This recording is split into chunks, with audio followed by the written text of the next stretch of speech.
Bismillahirrahmanirrahim. President of Arab Republic of Egypt, Excellency Abdel Fattah al-Sisi, Excellencies, Heads of State and Government, and D8 Secretary General. Assalamu alaikum wa rahmatullahi wa barakatuh. I'm delighted to join the 11th summit of the D8 countries. Being in the fabled city of Cairo, at the confluence of history and heritage, is always a privilege and a delight. My warmest felicitations to His Excellency President al-Sisi of the Arab Republic of Egypt on your election. Excellencies, we meet at a time when the world is witnessing unprecedented challenges. Yet, so many opportunities beckon us well.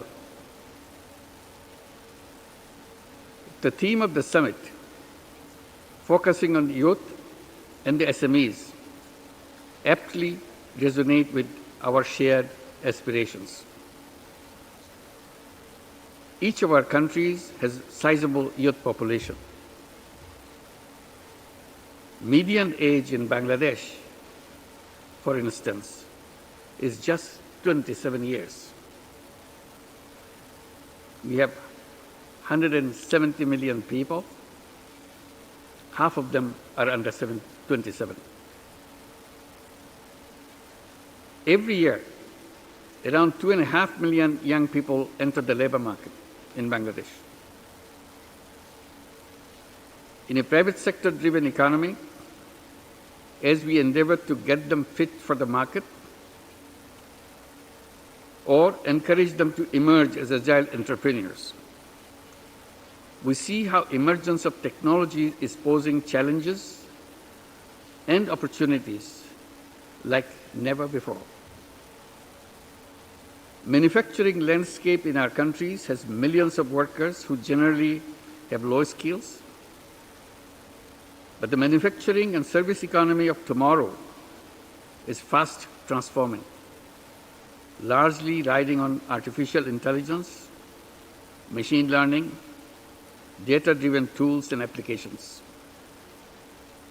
In Bangladesh, where agriculture is still the critical mainstay for the society and the economy, we see how children of the majority of small farmers are little interested to pursue back-breaking, risky, and often uncertain farming on field the ways their parents took upon as a matter of tradition.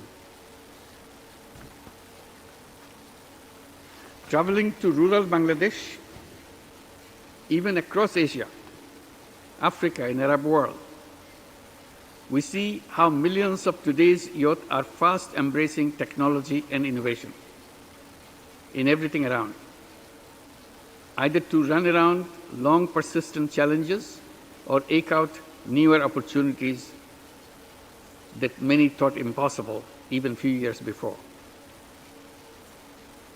Often the younger folks show uncanny imagination in tackling intractable climatic stress on the field.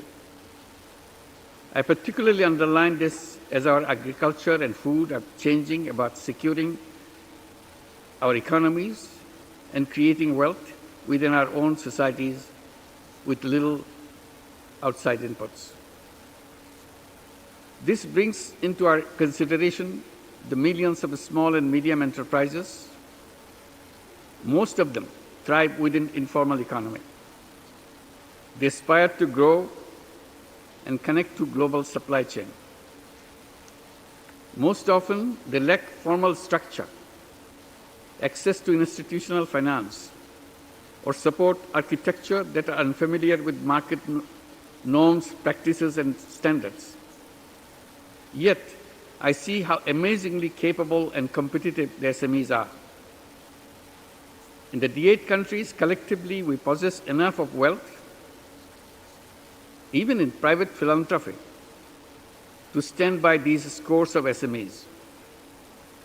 With our modest support, we can shape a virtuous circle of good and for our people to take advantage of it. We need to let money flow to them through de-risking finance, for instance. Beyond what we discuss, let we, the D8 governments, convene candid, result-oriented conversation involving communities of youth, startups, business, finance, and see if we can carve out a new platform amongst them. Bangladesh should be ready to take such an initiative forward and convene a first multi-stakeholders meet in 2025. Excellencies, the way the world of work is evolving fast, as is the world of youth entrepreneurship. The D8 countries have to reinvent learning to make rooms for our young boys and girls, not only to become entrepreneurs, but also to become leaders of the social businesses and to become leaders of the economy. In our countries, we have great heritage, wisdom, and accomplishments. We have to see how we can blend and build on those. We are yet to take fuller advantages of the digital revolution that has been with us for years. Now that using AI is here, let us think if we can leapfrog and catch up with the disruptions and to the advantage of our entrepreneurial boys and girls and take it to social direction. As we move forward, I would like to propose two specific actions for our consideration. One, to let us build and deepen functional, impact-driven connects between our universities and equivalent knowledge institutions, particularly focused on preparing boys and girls into entrepreneurs rather than job seekers, which we do now. We have to bring the entrepreneurship and higher learning much closer than what it is today.